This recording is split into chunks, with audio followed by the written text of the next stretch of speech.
Guys, তোমাদেরকে একটা জিনিস দেখাবো। দেখো, আমি ঘরে ঢোকার আগে দেখবে আমার জন্য একজন অপেক্ষা করতে। দেখো, এই দেখো। আমার এই বিড়ালটা হচ্ছে ছোটোবেলাতে আমার কাছে আছে, বুঝলো? ছোটোবেলাতে, তার মানে একদম যখন ছোটো ছিল তখন দেখি আমার কাছে আছে। এই দেখো, আমার সাথেই থাকবে সবসময়। দেখো, বুঝতে পারবে। আমি যেটাই যেটাই যাবো আমার সাথে সাথে যাবে। দেখো,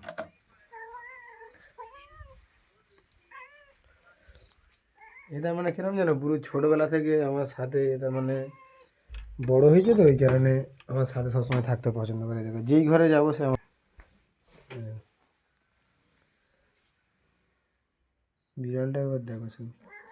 এই দেখো, বসি এই টাকা ওই এই শুধু গায়ের কাছে শুধু আসবে। দেখো, ঘুরতে মারতে, গা ঘষতে। দেখো, বিড়ালটা আমার প্রচুর সেটিং, ছোটোবেলাতে আছে পুরো। এই দেখো, কোথায় ঢুকে যাচ্ছে দেখেছো, পায়ের নিচে ঢুকে যাচ্ছে। তোমাদের কারো কাছে যদি এরকম যদি বিড়াল থাকে তো আমাকে কমেন্ট করে জানাবে। এরকম ছোটোবেলাতে কোনো বিড়ালকে মানুষ করছো কি তোমরা, সবসময় আমার সাথে থাকে, কিচ্ছু বলবে না আমাকে। আমার সেটিং হয়ে গেছে বিড়ালে। দেখো, দাঁত দেখা, মানে দাঁত দেখা, দেখো দাঁত দেখা, দাঁত দাঁত দেখে, দাঁত দেখা, এই দেখো দাঁত দেখো। এটা আমার পোষা বিড়াল, ছোটোবেলাতে আছে। পুরু যখন একদম গাইস একদম একটুখানি ছিল না, তখন থেকে আমি পুষেছি পুরু।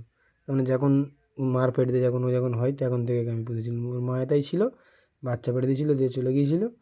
ছোটোবেলা থেকে পুরো আমার কাছে পুরো আছে। এখন কত বড় হয়ে গেছে দেখো, অনেক বড়, পুরো ধাড়ি হয়ে গেছে, কিন্তু তবুও আমাকে ছাড়ছে না, আমার কাছে যেতেও চায় না।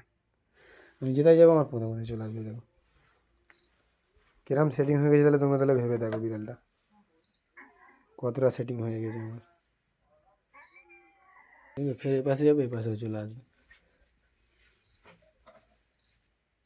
আমি ঘরে ঢুকলেই ও সবসময় আমার কাছে চলে আসে, অন্য জায়গায় কোথায় যেতে চায় না। এই দেখো, বসে আছে। দেখো, এবার ভালো করে দেখে নাও।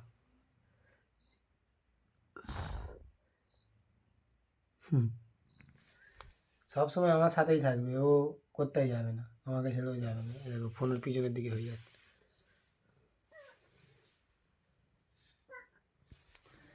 ঠিক আছে, তোমাদেরকে এইটা দেখানোর ছিল, এতদূর পর্যন্ত এন্ড করে দিলাম। দেখাবো তোমাদের সাথে নেক্সট ব্লগে।